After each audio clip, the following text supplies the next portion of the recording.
E aí, gente, como vocês estão? Tudo certo? Tudo bem? Firmes com Jesus, alegre, contente por tudo que Ele tem feito e vai fazer. Amém? Domingo passado, eu falei que hoje era um dia de milagre. Vocês lembram disso? Amém? Tem alguém que veio doente hoje para o culto? Levante a mão aí. Depois nós vamos orar. Tem? Amém. Hoje é um dia de milagres. Então vamos acreditar naquilo que o Senhor tem para fazer e irá fazer, porque Ele é poderoso, Ele é grande e para Ele nada é impossível. Nós estamos ministrando a respeito de aliança, né? A primeira ministração foi sobre o que é uma aliança num contexto bíblico. Domingo passado foi falado sobre o que devemos fazer, né, para viver em aliança. E hoje é o resultado, ou seja, as bênçãos de quem vive em aliança. Então, o que é uma aliança? Como nós vivemos em aliança com Cristo e também com os irmãos. E hoje a gente vai falar a respeito de todas as bênçãos que estão disponíveis para quem vive em aliança. Então quero pedir para vocês, para nós ler um texto que está na primeira carta de João. Não é São João, é primeira carta de João, capítulo 3, versículo 1 e 2.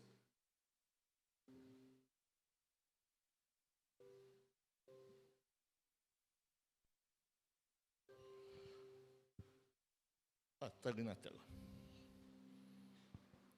1 João, capítulo 3. Aí, versículo 1 e 2. Diz assim o texto: Vede quão grande amor nos tem concedido o Pai, que fôssemos chamados de filhos de Deus. Por isso o mundo não nos conhece, porque não conhece ao Pai. Próximo versículo. Amados, agora somos filhos de Deus, e ainda não é manifestado o que havemos de ser, mas sabemos que, quando Ele se manifestar, é uma promessa, quando Ele se manifestar, seremos semelhantes a Ele, porque assim como Ele é, nós o veremos. Amém. Tome teu assento, por favor. As crianças podem ir para a salinha, já estão? E estão abençoados também, amém. Gente, tudo que Deus fez, eu vou repetir algumas coisas, para caso alguém não participou de nenhum dos cultos. Tudo que Deus fez, a história bíblica, o contexto de toda a história, de todos os livros, desde Gênesis até Apocalipse, ela existe em um contexto de aliança. Deus nunca fez nada por fazer, né? Deus não é uma mente desocupada que não tinha o que fazer e saiu inventando algumas coisas, e nessa invenção saiu eu e você. Não. Deus, tudo que Ele faz existe um propósito, né? Então eu não acredito em coincidência, eu acredito em propósito. Por mais que às vezes a gente não entenda e não compreenda qual é o propósito, mas existe um propósito para cada um de nós. Inclusive o fato de estarmos aqui essa noite. Ninguém veio aqui porque não tinha o que fazer. Podia ter ficado em casa assistindo. O que passa nesse horário que eu não sei. É isso aí, qualquer coisa. Então Deus faz tudo por aliança. Desde Adão, a aliança com Adão, o Éden, o paraíso, né? Depois com Noé, o dilúvio, depois com Abraão, enfim. A história bíblica é uma história pautada em alianças. O problema é quando o homem, que é a segunda parte, na aliança, quebra. Porque a aliança é uma coisa que é feita para não ser quebrada. E eu dei o exemplo, e repito, do casamento, né? Quando a gente está se casando, a gente diz aquela frase famosa: até que a morte os... Ou seja, quando você concorda com isso, você está dizendo que o teu casamento ele vai durar e que a única coisa que pode impedir é a morte. O mais importante não é o que você carrega no dedo, porque o que você carrega no dedo é o símbolo daquilo que você prometeu. Ora, então, a tua aliança é um ato público que você está dizendo a todos ou a todas que você tem um dono ou uma dona, que você tem um compromisso, que você fez um voto. A parte mais importante do casamento é que ela está baseada em votos. Por isso que tem a bênção de Deus. Porque Deus abençoa quando há princípios estabelecidos. Quando há voto, isso se constitui uma aliança. Então, eu uso o meu exemplo, eu e a minha esposa, Edneia, nós temos uma aliança, né? E essa aliança faz com que nós passe, com que nós suporte, né, com que nós vença junto algumas tempestades, alguns problemas da vida. Quem aqui nunca teve problema? Quem é casado? Levante a mão, quer ver o tanto de casado que tem aqui hoje? A maioria, 90%. Quem aqui dos casados que estão aqui hoje já tiveram problema no casamento, dificuldades? Levante a mão. Todos também. O que fez você chegar até aqui? O compromisso, a aliança, o voto. Essa é a parte mais importante.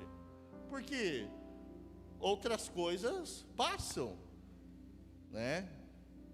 Falar para os homens, a gente engorda, fica careca. Então, beleza não é eterna. Então, o que faz a vida acontecer? É o voto, é o propósito, é os princípios que são estabelecidos por Deus. E esses princípios, infelizmente, vêm sendo deturpados. Eu vou chegar nessa parte. Então, a aliança, ela exige, né, o nosso compromisso diante de Deus e também diante dos homens. E eu quero usar alguns exemplos que a palavra de Deus traz de algumas alianças, porque a ideia hoje é falar da bênção, né, que a aliança proporciona. E eu vou começar falando de Abraão. Por quê? Porque a fé de Abraão, ela foi eternizada. Ela é citada, o escritor aos Hebreus, ele cita Abraão como pai da fé. Ou seja, a fé de Abraão é algo incrível, assim como a de Noé. Por quê? Porque no tempo de Abraão não tinha Novo Testamento, não tinha nem o Antigo Testamento, né? Abraão é o cara que ele recebe uma mensagem de Deus, de repente Deus aparece para Abraão um dia e diz para ele: Abraão, sai da tua casa, da tua parentela e vai para uma terra que eu te mostrarei. Ou seja, Deus está dizendo: eu quero que você abandone teu pai, abandone tua mãe e vá para uma terra que eu vou decidir ainda para onde você está indo. Ou seja, você sai sem saber para onde está indo. Simples assim.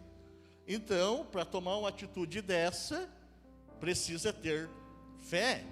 Então, Deus fez uma promessa muito grande para Abraão. Deus disse que ele seria pai de nações. Deus disse que ele seria um homem grande na terra. E de fato isso aconteceu, mas essa aliança que Deus estava fazendo com Abraão tinha algumas condições. E uma é muito visível quando a gente lê o texto, que é sair. Ou seja, você deve sair. Se você quer que isso aconteça, você deve sair.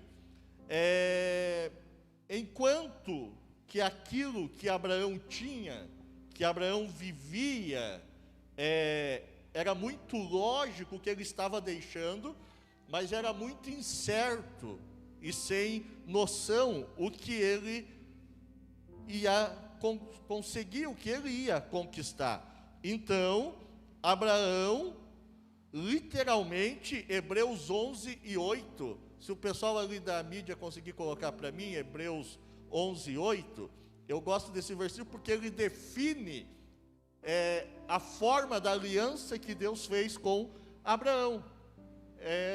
Vamos lá. A última frase, depois da vírgula. E partiu, leia comigo, e partiu. Então imagine alguém chegando para você e dizer, vamos embora? Para onde? Não sei. Mas vamos embora. Foi isso que Deus fez com Abraão. E a Bíblia diz que ele partiu sem saber para onde ia. Ou seja, ele não sabia onde ia morar, não sabia onde ia dormir, não sabia se ia ter comida, se ia ter água, se não ia ter. Mas a condição para ele ser próspero, para ele ser abençoado, era sair sem saber para onde ia. Então, toda aliança, ela estabelece condições. Ela estabelece princípios, regras, normas que devemos seguir. Quando não queremos seguir, não existe aliança. Quem é solteiro, imagine que você está namorando para casar, e aí você espera, né, que quando você casar, você nunca vai ser traído ou traída. Mas aí, a pessoa que está namorando com você, quando você pergunta, nosso casamento vai ser até que a morte separe, imagine se ela diz, vamos ver, vamos analisar, né? Vamos ver como as coisas vão acontecer, bem que isso já está ficando até que quase normal, mas não é assim que é para ser. Você vai dizer, então não, então eu não vou fazer uma aliança contigo, porque você não sabe, né, o que você quer, simples assim. Então, Abraão, ele é um exemplo de uma aliança, de um homem próspero, de um homem abençoado na terra, que viveu, né, tudo que Deus tinha para ele viver, por causa da sua fé e da sua obediência. Fé tão grande a ponto de ele entregar o seu único filho para ser sacrificado, né? Deus não deixou que isso acontecesse, mas ele foi testado nesse propósito. Quero falar um pouquinho rapidinho de Moisés também, porque Moisés também tinha uma aliança com Deus. Todas as alianças baseadas em regras, inclusive Moisés. Moisés foi o homem que tirou o povo do Egito, de um cativeiro de 400 anos. Ele foi o libertador do povo hebreu. Porém, existia princípios, existia regras a serem cumpridas para que eles chegassem à terra prometida. O que fez com que Moisés levantasse o cajado e as águas do Mar Vermelho se abriu, não é porque Moisés era poderoso, é porque ele tinha aliança com Deus. E essa aliança lhe dava autoridade. Então, tudo que Moisés fazia era debaixo de uma palavra de autoridade. Por isso que o Mar Vermelho se abriu. Elias, por exemplo, quando ele orou que não ia chover e não choveu, não era porque ele era mais poderoso do que eu e você também. É porque ele tinha decidido viver uma vida de aliança e isso era inegociável. Daniel, quando foi jogado na cova dos leões e não foi morto, não é porque era também melhor do que eu e você. Era porque ele vivia uma vida de aliança com Deus e isso era algo inegociável. Toda quebra de aliança traz prejuízos. Por exemplo, quando Ló andava junto com Abraão e não deu mais certo a aliança, né, que os dois tinham, eles viviam juntos, e então Ló escolhe, sai sozinho e vai para as campinas de Sodoma e Gomorra, e depois ele perde família, a mulher vira uma estátua de sal. Isso é resultado de um homem que não honrou a aliança que tinha com o seu tio. Ló era sobrinho de Abraão. Todos os cativeiros que Israel passou, que Israel enfrentou, quando nós vamos estudar a história do Antigo Testamento, por exemplo, 70 anos cativo na Babilônia, é resultado de uma quebra de aliança que Deus tinha com eles. O que eu quero dizer para você? Que a aliança de Deus, ela tem as bênçãos disponíveis sobre uma palavra que eu e você temos que viver, que se chama obediência. Ou seja, eu obedeço, vivo o que Deus prometeu. Eu não obedeço, logo então deixo de viver. Então, tudo que Deus tem para nos dar, e são coisas grandes, extraordinárias, eu creio nisso, estão sob uma condição: obediência aos princípios e às regras que Ele estabeleceu. Então, pensando nisso, nós temos que ter muito cuidado com as alianças que nós fazemos aqui. Quando eu falo de aliança, eu estou falando de amizades íntimas, para quem a gente abre o coração, para quem a gente dá acesso à nossa casa, para quem a gente conversa coisas que é só nossa. Por quê? Porque senão a gente pode se frustrar. O que a gente deve analisar quando a gente vai fazer uma aliança, por exemplo? São os princípios que essa pessoa defende, se esses mesmos princípios estão de acordo com os princípios que você também defende. Mas no ambiente da igreja, a igreja, nós como corpo de Cristo, a Bíblia nos chama de corpo, então a gente deve viver em aliança. Não é uma opção. Eu vou fazer parte da igreja Visão Reino e vou ver se eu vou ir com a cara dos meus irmãos, né? Quem eu for com a cara, eu converso. Quem eu não for com a cara, eu deixo lá de lado. Não é assim que funciona. O cristianismo, a comunidade cristã, o princípio de corpo, é obrigatório que haja aliança entre nós. Aliás, como que você chama o outro? De primo? Do que é? Repita. Irmão.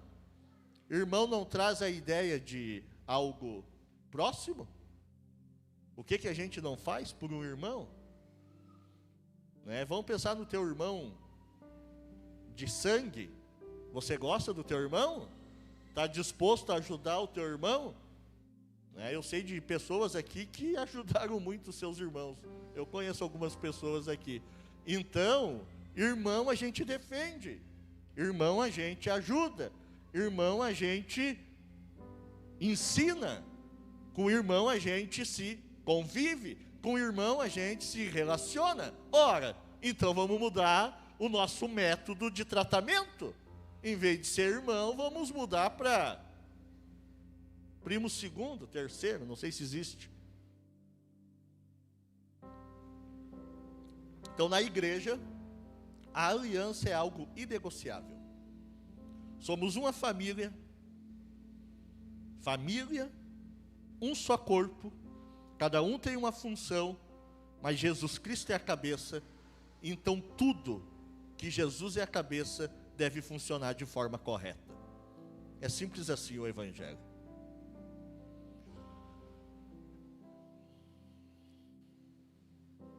Agora veja bem, nós somos irmão, e eu vou mexer um pouco nisso. Nós somos irmão, amém? Beleza, que bom, você está comigo, não durma. Se nós somos irmão, como está o relacionamento fraternal entre você e o teu irmão? É só uma pergunta, responde para você mesmo. O que eu e você fazemos para que essa relação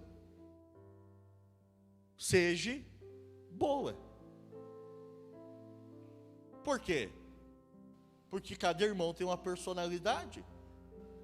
Tem irmão que é mais gente boa, que é mais aberto. Tem irmão que é mais chato. Tem irmão que é mais fácil, é mais acessível. Tem irmão que é mais fechado. É natural.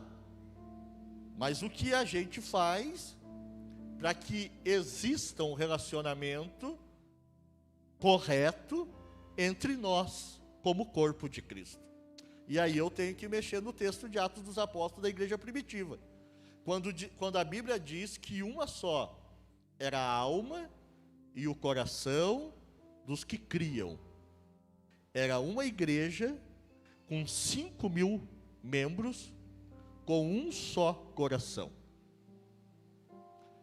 Quando isso acontece, o próprio texto responde. Que resposta que o texto traz?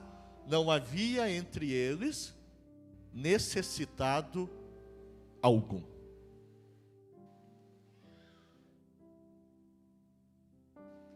Porque tem uma coisa que faz com que a aliança seja forte. Romanos 12:10, coloca para mim. Não é uma opção, é uma ordem. O que está escrito ali? Vamos ler? Vamos lá?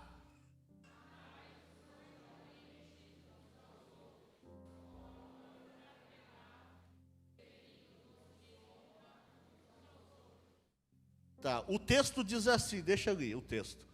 Se der para você, ame um ao outro?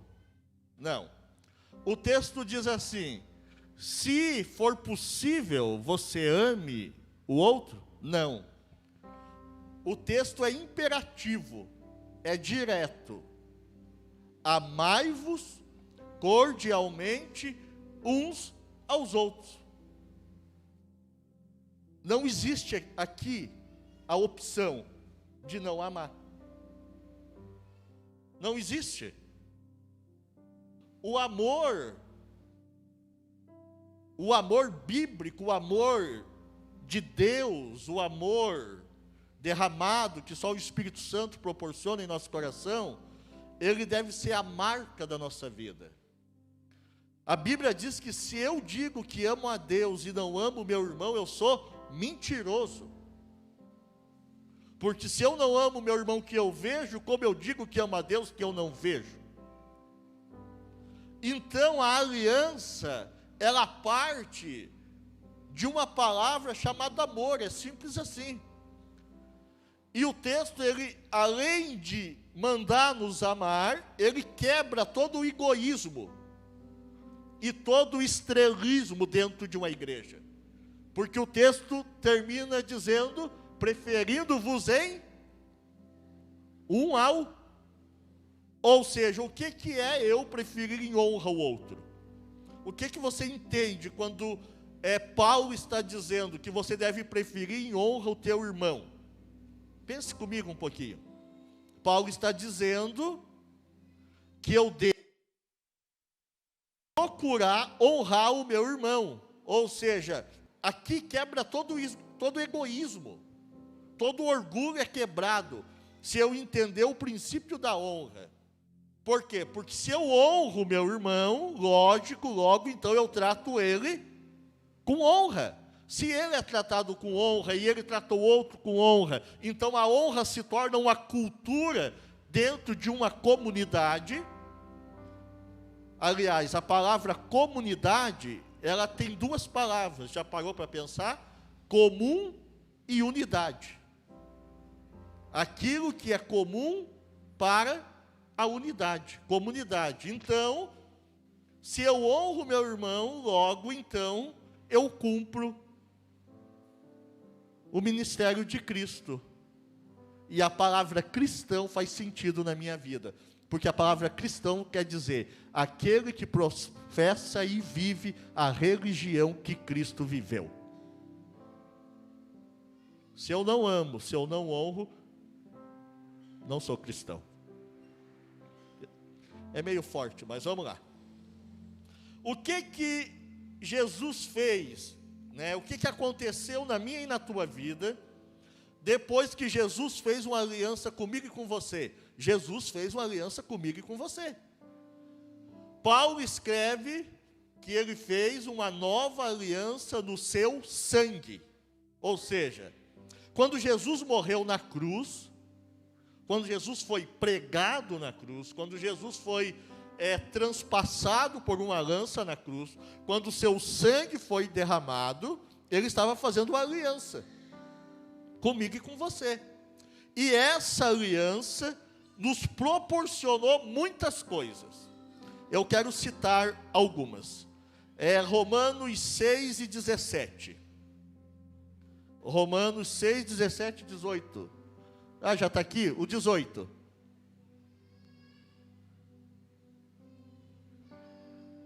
O texto diz que nós, cadê o 18? Muda para mim. Era servos do pecado. Nós éramos servos do diabo, literalmente, essa é a expressão. Até o dia em que Jesus morreu por nós e nos tornou servos da justiça. Agora, o texto que eu li com você, se você lembra, se não coloca na tela de novo, 1 João 3, 1 e 2, diz que o amor, eu disse para você que a aliança é baseada no amor, que o amor do Pai de dar Jesus, João 3,16, que todo mundo sabe de cor, porque Deus amou o mundo de tal maneira que deu o seu Filho unigênito, para que todo aquele que nele crê não pereça, mas tenha vida eterna. Ou seja, não sei se você já pensou, a Bíblia está dizendo que Deus deu o seu Filho unigênito. Se Deus deu, é teu. Simples assim. Então, isso proporcionou para nós uma mudança de identidade. Nós deixamos de ser escravo do pecado e nos tornamos filhos de Deus. Está aí o texto. Vede com grande amor nos tem concedido o Pai, que fôssemos chamados de filhos de Deus. Nós saímos de uma posição de escravos e nos tornamos filhos. Então a aliança com Jesus mudou a nossa condição de vida. Você não é mais escravo, você não é mais servo do diabo, você é filho de Deus. Eu estou dizendo para você que você é filho de Deus. E Deus é grande, é poderoso. Então o controle da tua vida está nas mãos de Deus. Você tem que entender isso. Além de nós ser filho, Deus nos concedeu autoridade. 1 Pedro 2 e 9. Deus nos concedeu autoridade na terra, eu estou falando da terra. Vós, porém, sois a geração eleita, o sacerdócio real, a nação santa, o povo adquirido. Olha só o tanto de categorias que Deus nos coloca. E tem gente que conhece Jesus e ainda fica dizendo: qual é o propósito de Deus para a minha vida? Por que eu existo? Por que eu estou aqui? Vós sois a geração eleita, o sacerdócio real, a nação santa, o povo adquirido, ou seja, o povo que estava perdido, sem Deus, indo para o inferno, nas mãos do diabo, e foi comprado pelo sangue de Jesus, que é a aliança, fosse adquirido, para que anuncieis as virtudes daquele que vos chamou das trevas para a sua maravilhosa luz. Então nós, de escravo, nos tornamos filhos, como somos filhos, nos tornamos herdeiros. Herdeiros do quê? Daquilo que nós nunca tivemos, que nós não merecia, que nós nunca éramos dono. Ou seja, nós recebemos uma herança que nós não merecia, porque nós éramos escravos do pecado, vivíamos contra as verdades do Evangelho, e Jesus, em seu amor, morreu por nós e nos proporcionou tudo isso. O que eu quero dizer para você, se você não está entendendo, é que não é para você viver aqui para sofrer e para ir para o céu. É para você viver aqui da condição de filho. Ah, mas eu estou sofrendo tanto, está ruim, está terrível. Você é filho. Você está igual o filho pródigo, o irmão do filho pródigo, não o filho pródigo, o irmão. Lembra da história? O filho pródigo saiu de casa, pediu a parte dele para o pai, gastou tudo que tinha. Quando não tinha mais nada, voltou para casa. Aí o pai estava lá esperando, todo pai espera o filho. O pai sempre vai te esperar. Porque Deus não é padrasto, Deus é pai. E o pai estava lá esperando o filho voltou, o pai fez uma festa, deu comida, deu roupa, deu anel, deu sapato, e aí o irmão ficou bravo. Estou há 20 anos com você, nunca matou um cabrito para comemorar, agora o meu irmão saiu, vou usar a expressão brasileira, comeu tudo o dinheiro, gastou tudo, fez tudo errado, voltou e fez uma festa, e eu aqui, trabalhando, das 6 da manhã até as 6 da tarde. O que é que o pai respondeu? Tudo que é meu, é teu.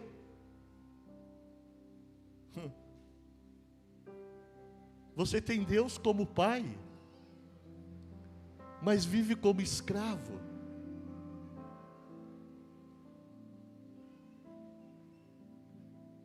Tem gente que vive assim. Parece que o irmão lá, Deus abençoa tanto eu. Alguns dizem, eu nasci para sofrer mesmo. Meu Deus. Você pergunta, como vai, irmão? Mais ou menos. Como vai? Está indo. Deus vai dar vitória. Pelo amor de Deus, irmão. Você é filho de Deus. Você é escolhido de Deus. Você foi comprado pelo sangue de Jesus Cristo. Jesus morreu para te dar vida e vida em abundância. Você tem que mudar a tua mentalidade de escravo. Você tem que ter mentalidade de filho. Filho não chega em casa e pede para o pai e para a mãe, eu posso abrir a geladeira? Já pensou a Radassa lá em casa dizer para mim, pai, eu posso abrir a geladeira, sim ou não? Eu vou estranhar? Ela mora lá em casa, ela é filha. Agora o Luan não vai lá em casa e vai abrir a geladeira, porque ele não é meu filho. Ah, ele fez isso. Não. Porque ele não é meu filho, mas ela é minha filha.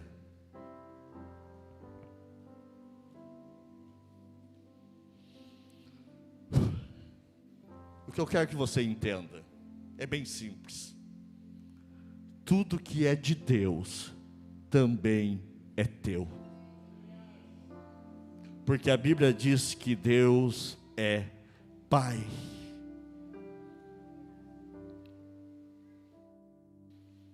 E te deu, e te colocou à disposição uma vida abundante aqui na terra. A palavra de Deus diz, eu vim para que tenham vida, e vida com abundância. O que você entende quando é citado para você a palavra abundância? Já pensou? Abundância significa que eu tenho tanto que eu consigo doar, que eu consigo compartilhar, que eu consigo repartir. Isso é abundância. Não só dinheiro, comida. Não, não só isso. Também, mas não só isso. Mas Deus está falando de um contexto mais amplo. Deus está falando de amor, de paz, de longanimidade, de felicidade. É isso que eu e você temos para compartilhar. É por isso que nós estamos na terra, porque nós somos filhos de Deus. Estamos aqui para compartilhar aquilo que nós pregamos e dizemos que somos cristãos. Compartilhar amor, compartilhar paz, compartilhar aquilo que Deus nos deu para quem não tem ainda.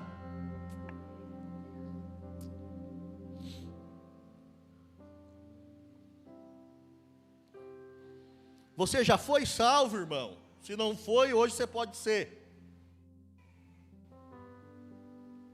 Você não tem que ficar na terra lutando. Tem gente que é assim que ele encara a vida cristã. Por que você vai na igreja? Por que você é fiel? Porque eu não quero ir para o inferno. Isso não é tipo de vida cristã. Eu amo a Deus, é como se Deus fosse, como se eu não tivesse outra opção. Ou eu faço isso, ou eu vou queimar no fogo do inferno. Não é isso que Deus quer. Deus não quer que você viva aqui com medo de ir para o inferno. Deus não quer que você obedeça a palavra de Deus, porque aqui diz, se você não obedecer, você vai para o inferno. Não, Deus quer que você obedeça e que você viva aqui como filho de Deus. O texto diz que eu e você somos filhos de Deus. Não merecia? Não, lógico que não. Não tínhamos condição de ser? Não. Mas Deus nos escolheu e isso basta. Isso basta. Gente, lá no céu não vai ter ninguém melhor do que o outro. Isso é coisa de gente da terra, de humano. No céu não, no céu só existe um que é grande, é Deus. Nós somos todos iguais. Então não vamos viver 80, 90 anos nessa vida curta aqui na terra, achando que somos eternos. Aí vive orgulhoso, metido, bobo. Desculpa as palavras, saiu. Por quê? Porque não tem noção de que um dia vai morrer. E o que importa é o que Deus preparou para nós depois. Aquilo que é eterno.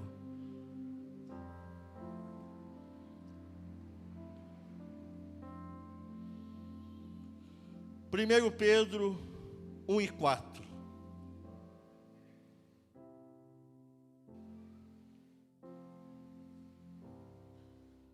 Essa é a nossa herança, incorruptível, incontaminável, que não pode murchar, guardada no céu para você. Vou traduzir o texto. Deus está dizendo que Ele tem uma herança incorruptível, incontaminável, que nunca se acaba, guardada no céu para você. Por que você tem isso? Porque você é bom? Não. Porque você é merecedor? Não. Porque Jesus resolveu te amar e morrer por você. E você se tornou filho de Deus. Não existe nenhuma mensagem mais poderosa e mais grandiosa do que essa. Jesus morreu por causa de mim e de você, para nos salvar e nos dar vida eterna. E além de tudo isso, uma herança incorruptível, incontaminável, que não murcha, guardada no céu para mim e para você. A única coisa que nós levamos dessa vida é aquilo que nós fazemos pelas pessoas, é aquilo que nós fazemos pelas coisas de Deus aqui na terra. O resto fica tudo aqui. Então não vale a pena viver a vida sem noção e sem mentalidade de eternidade. Senão você é um frustrado, condenado ao fracasso. Porque quando você morrer, parece que tudo acaba aqui. Mas a palavra de Deus diz que quando nós partirmos dessa vida, aí é que a vida de fato vai começar. E eu quero orar com você, coloque-se de pé.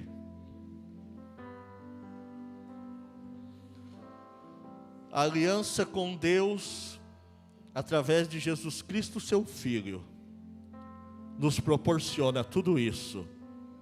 Tudo isso está à nossa disposição. Deus é um Pai muito rico e que deseja compartilhar com você as suas bênçãos. Isso não é teoria de um pregador, não. Isso é a palavra de Deus que diz. Não é eu que inventei. A Bíblia diz que Deus nos amou tanto, tanto, tanto, a fim de mandar Jesus para fazer essa aliança conosco. Então essa noite, eu quero orar com você. Com você. Que quem sabe tinha uma mentalidade de escravo. Quero orar com você. Que quem sabe fez como o filho pródigo que saiu de casa, gastou tudo que tinha e pensa que não tem mais solução. Mas o Pai continua de braços abertos esperando você voltar.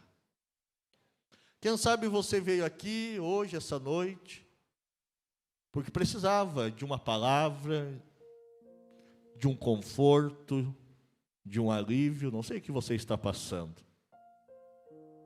Mas o Pai sabe. Não existe nenhum problema que Deus não resolva. Não existe nenhuma porta que Deus não possa abrir. Não existe nenhum ambiente que Deus não consiga entrar. Não existe nada torto que Ele não endireite. Não existe nada fora de lugar que Ele não coloque no lugar. Não existe nada que Ele não possa mudar. Deus é poderoso.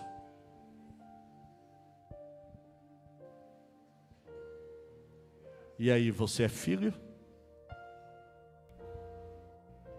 Feche teus olhos aí onde você está. Incline tua cabeça. Converse com o Pai. Ei, Deus não é aquele cara distante. Ah, Deus está lá no céu. Será que vai me ouvir? Não. Ele está te ouvindo.